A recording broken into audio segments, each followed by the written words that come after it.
ایک لفظ استعمال کیا تھا انہوں نے بڑھ گیا کا، جو کہ خان صاحب کے وکیل ہیں۔ ریسنٹلی بھی آپ نے ایک ویڈیو دیکھی ہوگی جس کے اندر ایک جھگڑا ہو رہا ہے سپریم کورٹ کے اندر، میڈیا کے اوپر مختلف سٹیٹمنٹس آ رہی ہیں۔ یہ کیا معاملہ ہے؟ ہر جگہ ہی جھگڑے کے اوپر ہی فیمس کیوں ہو رہے ہیں؟ اس نے بدتمیزی کی میرے گارڈز کے ساتھ بھی۔ میں آپ کا پیچھا نہیں کر رہا ہوں اور میں پولیس والا ہوں۔ میں نے چھڑانا چاہا، جب اس کے نزدیک گیا تو یہ پھر گالیاں بکنے لگا۔ میاں صاحب کے لیے بڑی اب ہو رہی ہے جی کہ جلسہ کریں گے، آ رہے ہیں پاکستان۔ اس کا استقبال کا حق بنتا ہے۔ سر موٹر سائیکل بھی ملے گا 125؟ اخیر میں جو ہے یہ انہوں نے جنت کا شوشہ بھی چھوڑ دیا ہے۔ اگر کوئی ایمانداری سے تفتیش کر لے تو اربوں نہیں کربوں روپے ڈاکہ پڑا ہے پاکستانیوں پر کہ یہ ڈالر غلط طور پر اونچا کیسے کیا۔ یہ چوری جو ہے یہ بہت بڑی چوری تھی۔ السلام علیکم جی، میں ہوں نعمان مقصود، آپ دیکھ رہے ہیں نیو ڈیجیٹل۔ شیر افضل صاحب کا نام تو ویسے ہی بہت ہے پاکستان کے اندر بھی، اور باہر کے ممالک میں بھی بڑے مشہور ہو چکے ہیں۔ اب ایک لفظ استعمال کیا تھا انہوں نے بڑھ گیا کا، جو اب بہت زیادہ فیمس ہو چکا ہے، اور کوئی بھی بات ہوتی ہے اس کے اندر شیر افضل صاحب کا نام پہلے آتا ہے اور اس کے بعد یہ بڑھ گیا، جیسے ملک کا نظام بڑھ گیا، باقی چیزیں بڑھ گئی، اور اس طرح کے الفاظ جو ہیں وہ استعمال ہونا شروع ہو گئے، اور ایک اصطلاح سامنے آ گئی ایک نئی، جسے منسوب کیا جاتا ہے ایڈوکیٹ شیر افضل صاحب سے، جو کہ خان صاحب کے وکیل ہیں۔ اور آج جو ابھی ریسنٹلی بھی آپ نے ایک ویڈیو دیکھی ہوگی جس کے اندر ایک جھگڑا ہو رہا ہے سپریم کورٹ کے اندر، اور اس میں بھی مختلف جو ہے وہ باتیں سامنے آ رہی ہیں کہ انہوں نے خود بلایا، خود جھگڑا کیا، وہ پولیس والا تھا، اس پر ہاتھ اٹھایا، کس طرح سے یہ چیزیں سامنے آئیں، میڈیا کے اوپر مختلف سٹیٹمنٹس آ رہی ہیں اور سوشل میڈیا کے اوپر مختلف سٹیٹمنٹس آ رہی ہیں۔ تو اس پر ہم نے کہا جی شیر افضل صاحب سے بات کرتے ہیں کہ یہ کیا معاملہ ہے؟ ہر جگہ ہی جھگڑے کے اوپر ہی فیمس کیوں ہو رہے ہیں؟ اور بھی بہت ساری باتیں ایسی ہیں جن پر شیر افضل صاحب کو یاد کیا جا سکتا ہے، ان کے الفاظ کو کوٹ کیا جا سکتا ہے۔ کیا ہوا سر یہ جو سپریم کورٹ میں جھگڑا ہوا ہے؟ جھگڑا تو اس کو نہیں کہیں گے، کیونکہ اصل میں بات یہ ہے کہ یہ آج کل روزانہ دفتر، گھر، ہائی کورٹ، سپریم کورٹ ہر جگہ پیچھا ہوتا ہے۔ تو بعض لوگ ایسے ہوتے ہیں کہ وہ بڑے طریقے سے پیچھا کرتے ہیں، لیکن خیر ان کی ڈیوٹی ہوگی۔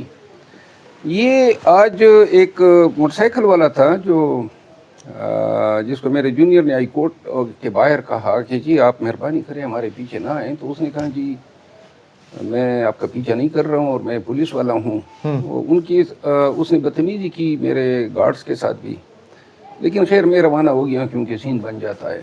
میں گیا سپریم کورٹ، اور سپریم کورٹ سے جب اندر داخل ہوا تو وہاں پارکنگ جو لائر پارکنگ ہے وہاں پہ اندر جا کے میں نے اس جگہ اپنی گاڑی روکی جہاں پہ پھر سپریم کورٹ کے اندر داخل ہوا جاتا ہے، جہاں پہ پولیس والے بیٹھتے ہیں۔ بالکل انٹرنس ہے ایک دوسری ہاں، وکلا میں کے لیے۔ گاڑی سے اتر کے، وہ پولیس والے بھی مجھے دیکھ رہے تھے، اتنے میں ایک دو وکلا صاحبان آئے، ان کے ساتھ بھی ہاتھ ملایا۔ تو وہ موٹر سائیکل والا جو ہے پھر پیچھے آ گیا، گاڑی کے پیچھے موٹر سائیکل کھڑی کی، اور میں نے تو اس وقت دیکھا جب وہ گالیاں سنائی دی تو دیکھا تو وہ تو ہمیں گالیاں دے رہا تھا۔ تو جو میرا ایسوسیٹ تھا اس کی اور اس کی جو ہیں وہ گریپل ہو گئے۔ اچھا، تو گریپل ہونے کے بعد جو ہے میں نے چھڑانا چاہا، جب اس کے نزدیک گیا تو یہ پھر گالیاں بکنے لگا۔ تو یوں جو ہیں وہ پولیس والے آئے اور پھر چھوڑ دیا اس کو۔ تو وہ جو ہیں یہ واقعہ ہوا ہے، اور میرا خیال ہے گالی دینا، کسی کو چیس کرنا، پھر کسی کے پیچھے جانا سپریم کورٹ جیسے بلڈنگ میں، اور پھر وہاں پولیس والوں کے سامنے اس طرح کا کہ حرکت کا ارتکاب کرنا، میرا خیال ہے یہ بالکل ہائی ہینڈیڈنیس ہے۔ صحیح ہے سر۔ میاں صاحب کے لیے بڑی اب ہو رہی ہے جی کہ جلسہ کریں گے، آ رہے ہیں پاکستان، اور عدالت سے بھی ایک طرح سے ریلیف مل گیا ہے، تو استقبال کریں گے سر؟ جی اگر اس کا استقبال کا حق بنتا ہے تو لوگوں کو کرنا چاہیے، لیکن استقبال تب کیا جاتا ہے نا جب کوئی آدمی جو ہیں وہ دل میں یہ بلیو کرے، محسوس کریں کہ باقی اس شخص کا قوم پہ کوئی احسان ہے۔ یہ 4 سال سے جو ہے بگوڑا تھا، اور لندن میں بیٹھا ہوا تھا، دبئی آتا تھا، سعودی عرب آتا تھا، لیکن پاکستان کے عدالتی نظام کا یہ مذاق اڑاتا تھا۔ یہاں سے آ کے واپس لندن چلا جاتا تھا، کبھی ان کو یہ سوچ نہیں آئی کہ یہاں پہ میرے کیسز ہیں، عدالت سے میں 4 ہفتوں کے لیے گیا ہوں۔ اور اب جب کہ بقول رانا ثناء اللہ کہ جی ہمیں تو گارنٹیز دی گئی ہیں کہ یہ کیسز ختم ہوں گے، تو یہ اب آتا ہے آل آف اے سڈن۔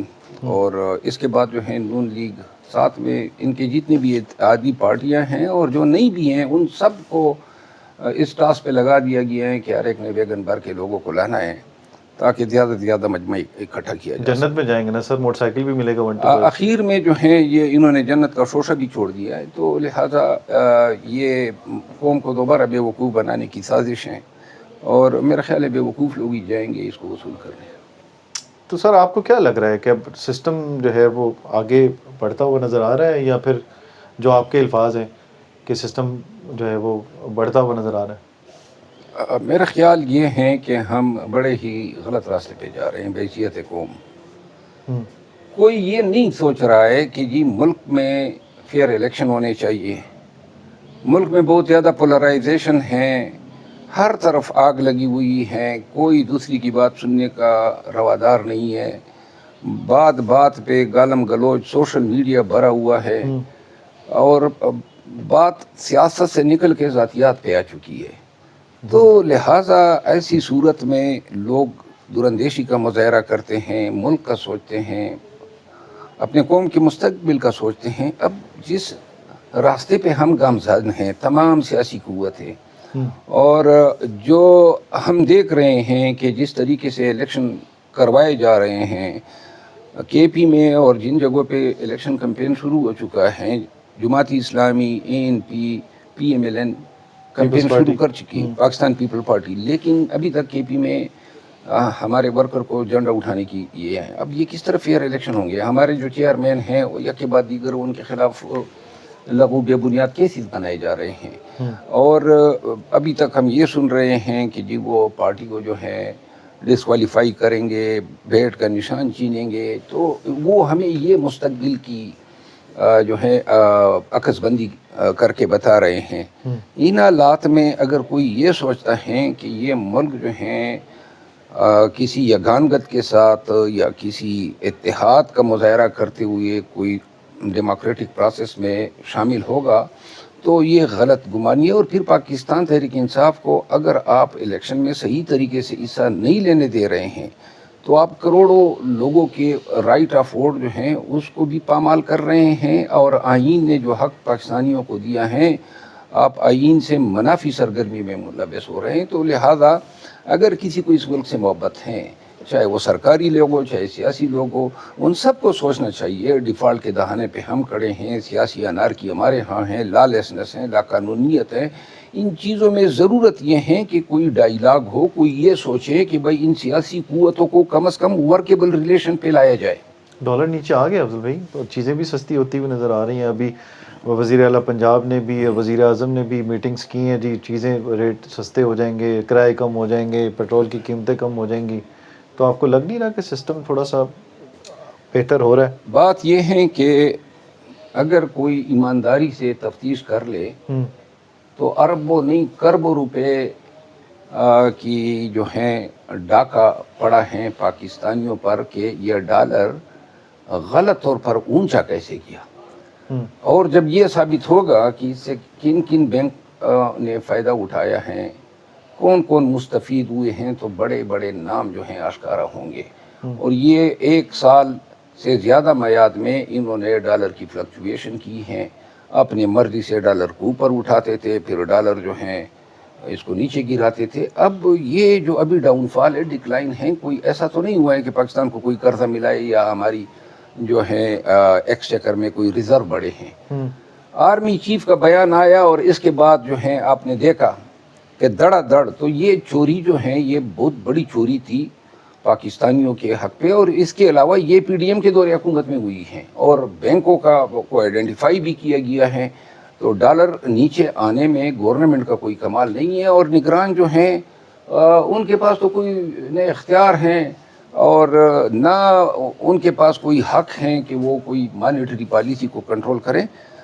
تو لہٰذا میں یہ سمجھتا ہوں کہ یہ جو مہنگائی ہے, اب ڈالر 2 دن سے وہ دوبارہ واپس ٹرینڈ کر رہا ہے, اس کا مطلب یہ ہے کہ اوپر جا رہا ہے. تو اس کا مطلب یہ ہے کہ اب پھر جو ہیں یہ لوگ واردات دوبارہ شروع کرنا چاہتے ہیں, یا جو لاسز ان کو ہوئے ہیں ڈالر کی ڈکلائن سے اس کی ریکوری کے اٹیمپٹس ہیں.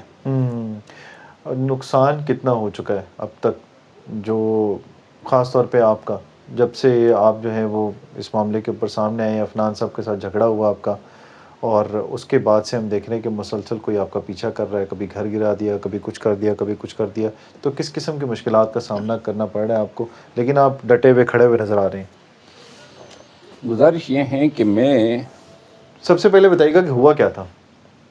دیکھیے میں آپ کو بتا دوں, وہ سمجھتے ہیں کہ جو ہے یہ ان کی اپنی اسٹیٹمنٹ ہے, عفنان صاحب کی کچھ اور اسٹیٹمنٹ ہے. جو بھی اس کا اسٹیٹمنٹ ہے, لیکن اسٹیٹمنٹ تو عدالت میں پھر واضح ہو گیا نا. اس نے میرے خلاف پرچہ کر دیا کہ انہوں نے مجھے مارا ہے, اور اس کے بعد میں, اس کے وکیل نے کہا جی میرا کلائنٹ جو ہیں وہ تو بے ہوش ہوتے ہوتے رہ گیا. اور تو میں نے تو جج صاحب کے سامنے اٹھ کے کہا, میں نے کہا جی ہاں میں نے اس کو مارا ہے, یہ گالیاں دے رہا تھا.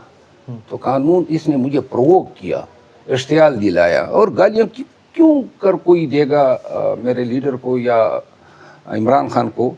تو باقی جو ہیں وہ تو بیل آرڈر ہی واضح ہیں. عدالت نے یہ بھی کہہ دیا کہ یہ جی انفلوئنس ایکسرسائز کرتے ہوئے انہوں نے پرچہ کرایا, چپیٹ پہ کوئی پرچہ ہوتا ہی نہیں ہے. تو دوسری بات یہ ہے کہ جہاں تک میرے ایشوز کا تعلق ہے, میری زندگی گزری ہے فوجداری مقدمات میں, تو لہٰذا مجھے پتہ ہے کہ جرائم کیا ہوتے ہیں, جرائم کرنے والے کون ہیں. اور جرائم جو ہیں, میں آج کل گھر گرنے کے بعد اپنی سیکیورٹی کا کافی خیال رکھ رہا ہوں, اور مجھے اندیشہ تھا کہ کوئی اغوا نہ ہو جاؤں, تو میں نے اپنی سیکیورٹی ایک گاڑی سے بڑھا کے 3 گاڑیاں کی ہیں. اور اس کے علاوہ جو ہے میں میکسیمم کیئر کر رہا ہوں تاکہ اگر کوئی اٹیمپٹ بھی کرے نا تو ان کو منہ کی کھانی پڑے, کیونکہ قانون مجھے حق دیتا ہے کہ جو بھی اگر آپ کو اغوا کرتا ہے تو یہ اغوا برائے کنسیڈریشن ہے, اور اس کی سزائے موت ہے. ریاست کی ذمہ داری نہیں سر سیکیورٹی فراہم کرنا؟ انٹیریئر منسٹری, ڈپٹی کمشنر, ان لوگوں سے آپ نے بتایا کہ آپ کی جان کو خطرہ ہے یا کچھ بھی ہو سکتا ہے آپ کے ساتھ؟ نہ, وہ تو سارے کنائبنس کر رہے ہیں, پولیس کے تھرو پکڑتے ہیں, پھر آگے جو ہیں وہ لوگ گم ہو جاتے ہیں. تو دوسری بات یہ ہے نا, جو آج کل یہ سلسلہ شروع ہیں, اس سلسلے میں وہ کہہ رہے ہیں کہ جی جو یہ کر رہے ہیں کہ کوئی پیچھا کرتا ہے, کوئی دھمکیاں دیتا ہے, ٹیلی فون پہ دھمکیاں آتی ہیں, ٹویٹر وغیرہ پہ گالم گلوچ پڑتی ہیں, گھر گرایا گیا, اس کے علاوہ پرچے میرے خلاف ہوئے. یہ تمام چیزیں یکجا ہو کر بھی مجھے اس حوالے سے کمزور نہیں کر سکتی ہیں, کیونکہ ان ساری چیزوں سے میں نے لوگوں کو گزرتے دیکھا ہے. اور یہ آج کا واقعہ بھی اسی کا تسلسل ہے. لازماً جو ہیں یہ کوئی ٹینشن وغیرہ پیدا کرنے کی کوشش کریں گے, لیکن مجھے اب ان چیزوں سے ڈرایا دھمکایا نہیں جا سکتا. شیر افضل صاحب کے ساتھ بہت ساری باتیں کرنی تھی, لیکن اب اگلی دفعہ کسی انٹرویو کے اندر کریں گے, کیونکہ بہت ساری ایسی باتیں ہیں جن کے بارے میں لوگ جاننا چاہتے ہیں. وہ آپ سوال کریں گے تو پھر ہم اگلے کسی ویڈیو کے اندر ان سے اس سے متعلق بھی بات چیت کریں گے. اگلی ویڈیو تک ہمیں دیجیے اجازت. اللہ حافظ.